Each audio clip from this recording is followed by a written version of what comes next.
Every day is another day closer to the GTA 6 reveal. The hype train is there. Our foot is on the gas completely. No pumping the brakes anymore. It is all out GTA 6 content here on the channel. Welcome to the channel to all the new people. Welcome, Chaos here. To all the people that have been following and enjoying the content, I truly appreciate you guys. Yes, we are going to be talking about new leaks, old leaks, recent leaks and rumors that have been floating around the internet. Supposed insiders who say that they have a direct line to the very top, which we know that's not true, but we're going to go over everything, the old, the new, as we get ready for this GTA 6 reveal.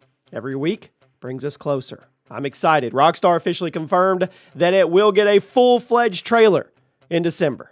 Now, I don't know if full-fledged means full-fledged teaser or full-fledged. We'll see. And that's around the time of the company's anniversary, and that news completely broke the internet.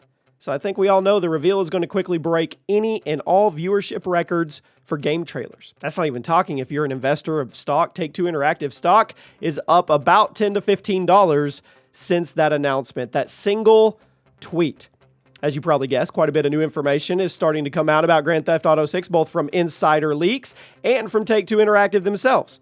Today, we get it all. We're going to compile everything. If you've missed a beat, I've got you. Brace yourself because the stuff that Take-Two said may not be what you wanted to hear leading up to the game's reveal.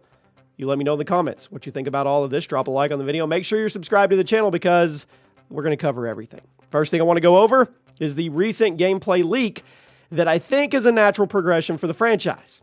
Actually makes me excited to start running around in open world. According to inside sources, GTA 6 is reworking how carjacking works to be a bit more realistic, meaning luxury cars will actually be harder to steal. I mean, they're going to be more sophisticated with their security features. Older, less fancy, classic cars will be easier to steal because you can just break a window, hotwire it, and go. If you want to steal a sports car or something more modern, you're going to need special tools to do it. And there may be some kind of mini game related to bypassing the car's security, which will presumably increase your chances of getting caught in the process. I'm not a fan of the mini game. I don't want that to be part of it all. I actually get annoyed with mini games. I don't like the mini games in Spider-Man 2 or anything like that. It feels like it kind of breaks, it takes me out of the flow. I'm not a fan. Up until this point, stealing cars in GTA, simple. That's not a bad thing. But since GTA 6 is going to be taking place more than 10 years after the last game and technology has changed a ton over the last decade, I think it's a good time to update the formula a bit. I think this is going to add a lot of immersion and gameplay depth to the experience. Same thing with the cops. If the cops get called, they have to actually come from a police station. They don't just all of a sudden appear with tanks and helicopters. I like it. Now, The Direct recently published an article compiling a ton of recent leaks and rumors that have been floating around the community, some of which came from supposed insiders with air quotes, while others came from passionate fans continuing to analyze and dissect the in-development build of the game that leaked last September. Yes, it was a year ago, over a year ago. We know for a fact that the game is going to be set in Vice City. And the last time that setting appeared in a GTA game, the map was roughly 5.6 square kilometers. Let me put that in comparison for you. GTA 5's map was 48 square kilometers, so assuming GTA 6 map is the exact same size as GTA 5's, which is not likely, that would mean this new version of Vice City is going to be 8 times the size of the original.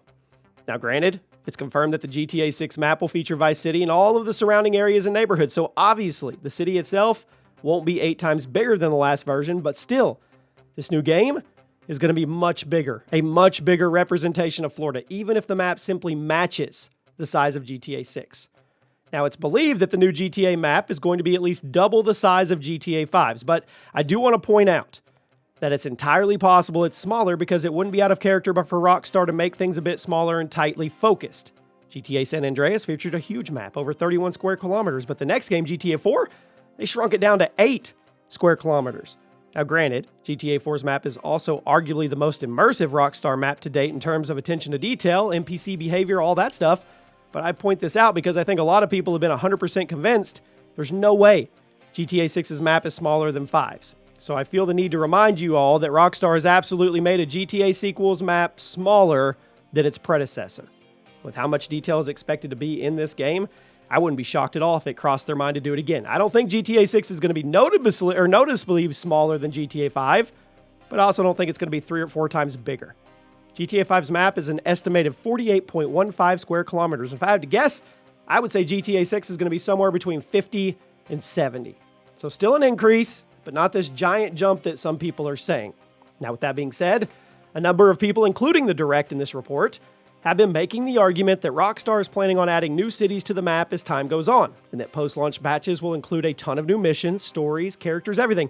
So if the game comes out and the map isn't as big as you were expecting, it's going to grow. It's going to expand as the years go on. Personally, I don't have any trouble believing that. I think it would be a nice way to meet the community halfway, because I'm sure, as many of you are aware, a lot of longtime GTA fans have been frustrated with Rockstar's lack of post-launch single-player content during the GTA 5 era.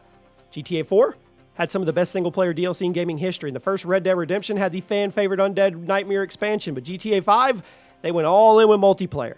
That meant single-player DLC had to be sacrificed.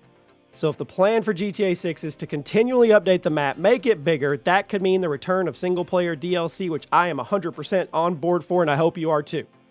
I know a lot of people love online, but me as an old-school GTA fan, I would love to get some more offline story content added to the game after launch day.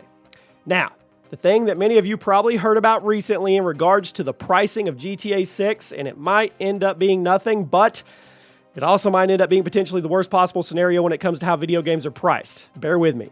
I'm sure some of you remember the rumors we talked about floating around about a month or two ago, suggesting that GTA 6 was going to be priced higher than most games, with some outlets even claiming that the base version of the game would be over $100.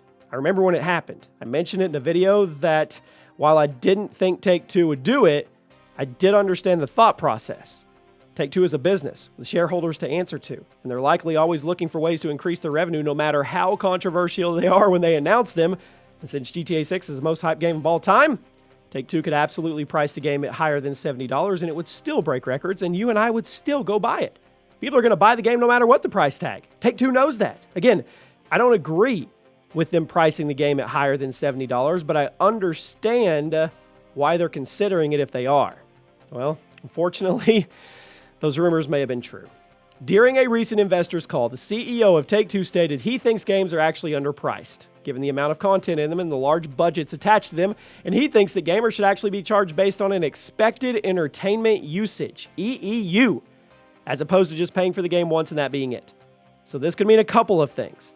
Either GTA 6 is going to utilize a subscription, or the base game is going to be priced higher than $70. Either way, this is probably not the news you want to hear in 2023, a year where gaming has been getting more and more expensive with rather diminishing returns. I mean, consoles are getting more expensive. Subscription services like PS Plus and Xbox Live are getting more expensive without much of an increase in quality. And new AAA games, $70 across the board, despite a lot of them being absolute garbage.